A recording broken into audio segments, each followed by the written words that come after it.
예, 언제나처럼 신율의 뉴스 정면 승부. 첫 순서는 오늘 하루의 정치 뉴스 분석해보는 뉴스 인앤아웃 시간이죠. 오늘도 YT 여러분이 너무너무 좋아하시는 YTN의 이우영 아나운서 함께하겠습니다. 안녕하세요. 네, 유럽의 여름 같은 오늘 인사드립니다. 올라, 봉주, 본저르노, 네, 스트라스부이체 이우영입니다. 구덴탁. 네, 단케. 네. 자, 근데 이걸 또 매일 하니까 오늘 별로 감흥이 없어지는 것 같아요. 네. 좀 이걸 바꿔야 될 것 같아요. 어떤 거 말씀하시는 거세요? 너무너무 좋아하는 이게 아니 별로 이우영 아나운서가 감흥이 없는 것 같아요. 아, 네. 이거 참 아니 근데 뭐 하면 이제는 확실히 가을은 가을이 되는 것 같아요. 습하지가 않더라고요. 네. 이러면은 진짜 살만하죠. 그럼에도 낮엔 또 덥긴 하더라고요. 아니요, 더운데 네. 더운데 습하지 않으면 그늘에 들어가면 시원해요. 지금도 그래요. 네. 예. 근데 이게 더운데 습하면서 더우면 그늘에 들어가도 푹푹 찌죠. 네. 예. 그러니까 이거하고 똑같이 사우나에 들어갔는데 사우나에서 껌껌한데 들어간다고 덜 더운 게 아니잖아요. 그렇죠. 똑같은 이치죠. 맞습니다. 예. 감기는 다 났어요? 네. 진짜 났어요? 아직 좀 코가 막히긴 한데 괜찮습니다. 영 불안해가지고. 네. 예. 자, 그 늘 하는 얘기 하죠. 네, 늘 하는 말씀 다시 한번 드리도록 하겠습니다. 유튜브에서 YTN 라디오 검색하셔서 좋아요와 구독 부탁드리고요. 또 신율의 뉴스 정면 승부는 댓글도 함께 부탁드리도록 하겠습니다. 예, 자 오늘 소식부터 얘기해 보죠. 네, 오늘이 금요일입니다. 금요일 하면 갤럽 여론조사. 그렇죠. 네. 예. 자, 한국갤럽이 9월 1일 전국 만 18세 이상 남녀 1,000명을 대상으로 한 조사 결과가 나왔는데요. 늘 대통령 국정 지지도 먼저 말씀을 드리는데 오늘은 정당 지지도에서 유의미한 변화폭이 있어서 정당 지지도 먼저 살펴보도록 하겠습니다. 먼저 민주당 지지도가 34%가 나왔는데 직전 8월 다섯째 주 조사보다 7%포인트 상승한 수치입니다. 예. 민주당 지지도는 지난주에 8월 4주 조사보다 5%포인트 떨어져서 현 정부 출범 이후 최저치를 기록했다가 이번 주에 반등을 했고요. 국민의힘의 경우는 34%로 일주일 전과 동일했습니다. 정의당은 3%로 지난주보다 2%포인트 하락했고요. 지지 정당이 없는 무당층은 28%로 전주보다 4%포인트 내렸습니다. 대통령 국정 지지율은 33%로 지난주와 같았고요. 부정평가는 58%로 1%포인트 내렸습니다. 늘 그렇다시피 긍정평가 이후로는 외교가 가장 높은 퍼센티지를 차지했고요. 부정평가 이후로는 후쿠시마 오염수 방류 문제가 16%, 외교가 12%로 1, 2위를 차지를 했습니다. 이번 여론조사에서는 대통령감을 묻는 장내 정치 지도자 선호도 조사도 있었는데요. 민주당의 이재명 대표가 19%, 한동훈 장관이 12%로 나타났고요. 이어서 홍준표 대구시장, 이낙연 민주당 전 대표, 오세훈 서울시장, 원희룡 국토교통부 장관, 김동연 경기도지사, 안철수 의원 순이었습니다. 국민의힘 지지자 중에서는 한 장관이 29%로 가장 높게 나타났고요. 민주당 지지자들 중에서는 이재명 대표가 45%였고 이낙연 전 대표가 4%로 선택이 됐습니다. 자, 그리고 내년 총선과 관련해서 여당 후보의 힘을 몰아줘야 된다는 응답이 37%, 현 정부 견제론에 대한 응답이 50%를 나타냈습니다.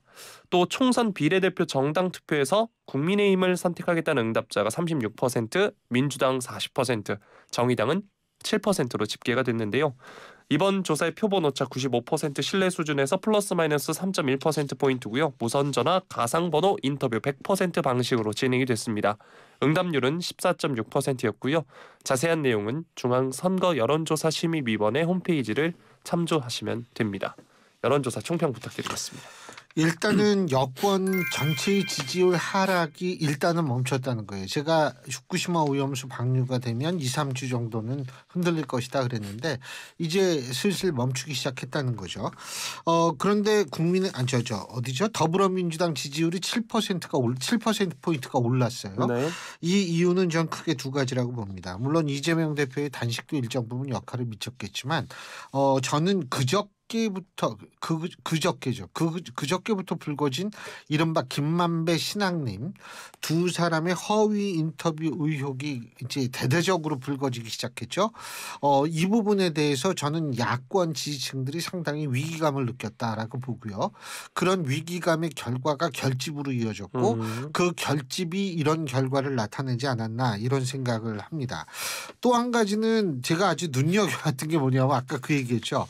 이 차기 정치 지도자 선호, 장내 정치 지도자 선호도 이건 사실 지금은 의미는 없어요. 네. 이건 인지도 조사예요, 그냥. 하지만 그럼에도 불구하고 여기서 굉장히 눈여겨봐야 될 게 있는 게 뭐냐면 더불어민주당 지지자 중에서 이재명 대표를 장내 정치 지도자로 선호한 비율이 45%, 네. 이낙연 전 총리가 4%. 이게 큰 차이죠. 네, 그렇죠. 이 얘기가 뭐를 의미할 것 같아요? 이 얘기는 지금 더불어민주당은 이제 완전히 이재명 대표 체제로 굳혀졌다라는 것을 상징한다는 겁니다. 그렇다면 이런 의미를 가지고 있다라는 거는 이 사실 비명계 입장에서 볼 때에는 상당히 좀 긴장을 해야 될 측면이 있다는 거죠. 공천을 앞두고 있고 이런 상황에서 과연 어떤 스탠스를 취할 것인가 이런 부분. 그리고 사실은 이재명 대표 체제를 이제 뭐 예를 들면은 뭐 흔든다는 표현은 좀 뭐합니다만 하여간 거기에 대해서 여러 가지로 좀 이견을 내고 공개적으로 비판할 수 있는 상황은 점점점 멀어지고 있다라는 것을 의미할 수도 있다. 그래서 뭐 우리가 흔히 그쪽에서 얘기하는 게 개혁의 딸들 뭐 강성 지지층 뭐 어쩌고 저쩌고 얘기를 하는데 제가 볼 때에는 이제 명실상부하게 이 강성 지지층 특히 이재명 대표에 대한 강성 지지층이 명실상부하게 민주당의 핵심 세력으로 등장하게 됐음을 의미한다. 이런 의미를 저는 부여할 수 있을 것 같아서 이 부분은 굉장히 좀 눈여겨봤습니다. 예. 네. 자, 다음 소식은 쌍방울 대북 송금 의혹 관련 소식인데요. 김성태 전 쌍방울그룹 회장이 더불어민주당 이재명 대표에게 거액을 쪼개기 후원했다는 의혹과 관련해서 검찰이 오늘 중앙선관위에 대한 압수수색에 나섰습니다. 2021년 대통령 선거 민주당 경선 후보에 대한 후원자 명부 등 관련 자료를 확보하고 있는 것으로 현재 알려지고 있는데요. 김성태 전 회장이 지난달 22일 수원지법 형사 11부 심리로 진행된 이화영 전 경기도 평화부지사의 뇌물 등 혐의 43차 공판에 검찰 측 증인으로 출석을 했습니다. 여기서 대선 민주당 경선 과정에서 약 1억 5천만 원을 이 대표 측에 기부했다 밝힌 바 있고요. 또 이 전 부지사가 경선 첫날 이 대표 쪽에 월등하게 후원금이 모이면 모양새가 좋지 않겠냐라고 부탁을 해서 직원 등 여러 명의 이름으로 기부했다고 설명을 했습니다. 김 전 회장은 쪼개기 방식의 후원은 정치자금법 위반 혐의로 처벌받는 사실을 아느냐는 검찰 질문에 그 당시엔 몰랐는데 나중에 법적으로 문제가 될 수 있다고 들었다면서 상처를 많이 받아서 이번 기회에 말하게 됐다라고 말을 했습니다. 그러면서 이 대표는 현재 자신한테 금전적인 지원을 해준 사람에게 노상강도라고 표현했다면서 열심히 자기를 지지했던 사람을 뜻이 안 맞는다고 이렇게 하는 것은 아니다라고 했다고 합니다. 정치자금법상 후원인이 대통령 선거 경선 후보자의 후원에 기부할 수 있는 한도액이 1,000만 원이라고 하는데요. 타인 명의로 쪼개기 방식으로 후원을 할 경우 정치자금법 위반 혐의가 적용될 수 있습니다. 또 김 전 회장은 대선뿐만 아니라 2018년 이재명 대표가 경기도지사 경선에 나갔을 때도 수천만 원 상당을 후원했다라고 밝히기도 했습니다. 이 자신의 후원 사실도 이 대표가 아는 내용이라고도 얘기를 했고요. 이날 압수수색은 일단 이 대표가 쌍방울 대북 송금 의혹과 관련해 검찰의 피의자 조사를 하루 앞두고 전격 이뤄졌습니다. 이 대표가 내일 출석한다고 얘기를 했는데 일단 이 대표는 쌍방울 관련해서 이제 대북 송금 의혹과 관련해서 혐의를 부인하고 있고요. 김성태 전 회장의 주장을 정리를 해보면 쪼개기 후원을 통해 이재명 대표의 대선 그리고 도지사 경선에서도 후원을 했다는 거고 이 대표도 이 사실을 안다는 겁니다. 이 대표는 내일 검찰 출석을 앞두고 있고요. 현재 혐의를 부인하고 있는데 이 소식 뉴스인 부탁드리겠습니다. 혹시 저 이우영 아나운서 뭐 정치인한테 후원금 내본 적 있어요? 없습니다. 없죠? 네. 예, 저도 없어요. 앞으로도 안 할 생각입니다. 예, 저도 앞으로도 안 할 생각입니다. 근데 이게 지금 쪼개기 방식의 후원금은 뭐 이것이 정치자금법 위반이 된 거는 어제 오늘 얘기가 아니에요. 이게 한 십몇 년 전에도 유사한 사건이 있었고 그래서 그 쪼개기 후원금이란 단어가 그때 등장하기 시작한 거죠. 제가 그 단체 이름은 얘기하지 않겠습니다만 어쨌든 이 문제는 아주 오래된 문제고 물론 김성태 전 회장이 몰랐을 수 있어요. 일반인들이 뭐 정치자금 뭐 선거법 이런 거 관심 안 두잖아요. 몰랐을 수는 있는데 이거는 정치가 자금법 만약 이게 사실로 드러나면 위반이 될 거고 근데 이 수사는 그렇게 어려운 건 아니거든요. 왜 그러냐면 후원금 그 낸 사람의 이름이라든지 이런 게 다 있을 거고 그러니까 쪼개기를 한 거 아니에요. 1,000만 원씩 그죠? 그러면은 그 1,000만 원씩 쪼개기 한 사람 명단이 다 있을 거고 그 사람이 지금 어디 있었고 옛날에 어디 있었고 이거 조사하는 건 어려운 게 아니니까 이거는 실체는 금방 드러날 거라고 보는데 이 쌍방울 대북송금 의혹과 관련해서 이재명 대표의 어떤 그 관련성 여부 이화영 전 부지사가 또 어제는 자필로 자신의 진술을 또 뒤집는 그걸 썼죠.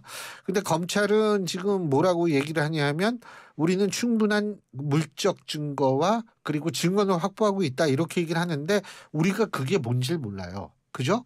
우리가 그게 뭔지를 모르기 때문에 그걸 알면 이상한 겁니다. 그건 심각한 문제죠. 우리가 모르기 때문에 제가 볼 때는 이재명 대표는 당연히 방어권 차원에서 부인을 할 수밖에 없는 거고 민주당이 지금 이것이 뭐 정치 공세고 뭐라고 얘기를 하는 것 자체는 그 자체도 근거가 없다. 우리가 그러니까 검찰 수사 상황을 잘 안 이후에 우리가 얘기할 수 있다. 그런데 검찰이 어느 정도 자신 있는지는 뚜껑을 열어보면 금방 알 수 있으니까요. 그러니까 좀 지켜보면 될 겁니다. 네. 자, 다음으로는 이제 민주당 소식을 살펴볼 텐데요. 더불어민주당은 이 대표의 검찰 출석을 하루 앞두고 검찰 수사의 부당함을 부각하는 데 주력을 했습니다. 해당 사건의 핵심 피의자인 이화영 전 경기도 평화부지사가 어제 검찰로부터 별건 수사를 통한 추가 구속 기소 등의 압박을 받고 이 대표가 대북 송금에 관련된 것처럼 허위 진술했다는 입장을 밝힌 것을 고리로 검찰을 향해 비난을 퍼붓고 있는데요. 박광원 원내대표는 국회 본청 앞 이 대표의 단식 농성 천막에서 열린 최고위원회의에서 이 대표 주변에 대한 강압 수사의 흔적은 실로 우려스럽다. 많은 국민이 검찰 수사의 공정성에 더 큰 의구심을 갖게 됐다라고 지적을 했고요. 박찬대 최고위원의 경우는 검찰의 이재명 죽이기가 찰거머리처럼 집요하다. 이 대표와 아무 상관없는 쌍방울 대북 송금을 방북 비용 대납이라며 언론 플레이를 하더니 제3자 뇌물 혐의를 덮어 씌워 단식 중인 이 대표를 소환한다고 한다. 이건 수사가 아니라 탄압이고 사냥이다라고 이야기를 했고요. 또 김만배 신앙림 대장동 허위 인터뷰 의혹이 민주당발 대선 공작이라고 주장하는 국민의힘을 향해서 민주당은 가짜 뉴스 선동을 통한 정치 공세라고 맞받았습니다. 이 대표는 국민의힘 김기현 대표가 어제 이 의혹을 두고 사형에 처해야 할 만큼의 국가 반역죄라고 언급한 것에 대해서 제대로 된 교육을 받은 사람인지 의심스러운 발언이다라고 꼬집었고요. 고민정 최고위원도 급기야 김 대표는 이성을 잃은 사람처럼 입에 담을 수 없는 말을 내뱉고 있다. 용산의 사랑을 받고 싶어하는 그 애절함이 처량해 보일 지경이다라고 비꼬았습니다. 또 박찬대 최고위원의 경우에는 대선 직전 2021년 10월 국정감사에서 국민의힘 김용판 의원이 이재명 대표가 조폭에게서 받은 돈이라면서 현금 뭉치 사진을 공개했다가 사실이 아닌 것으로 드러난 사건을 소환했는데요. 당시 이제 김기현 현 대표가 원내대표였는데 묵인하에 국감장에서 공개됐던 것으로 김 대표의 말대로라면 국민의힘부터 국가 반역죄로 다스려야 옳다라고 지적을 했습니다.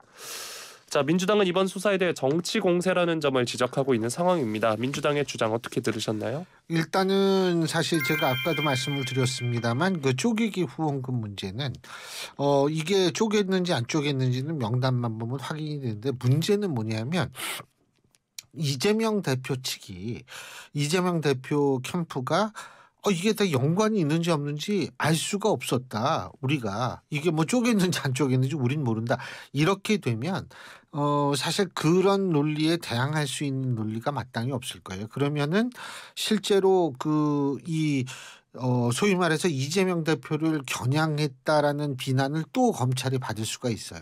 그게 쉽진 않을 거라고 전 보거든요.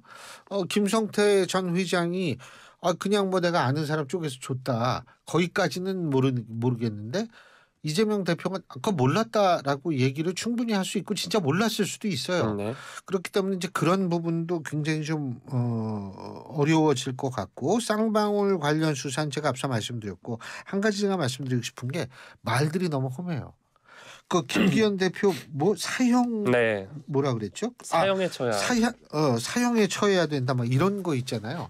이게 너무 말이 근데 뭐 사실 여당만 말이 험합니까? 야당도 말 험해요. 쓰레기라든지 태영호 네, 맞습니다. 전 최고 태영호 의원한테 쓰레기라 그러고 뭐 공산당 부역자라 그러고 막 이런 단어들 그리고 또 탄핵 얘기 요새는 아주 심심치 않게 네. 들을 수 있거든요. 민주당 이렇게 언어의 사용이 너무나 험하고 듣는 사람으로 하여금 굉장히 거부감을 갖는 단어를 그 핵심 지지층은 좋아할지 몰라요.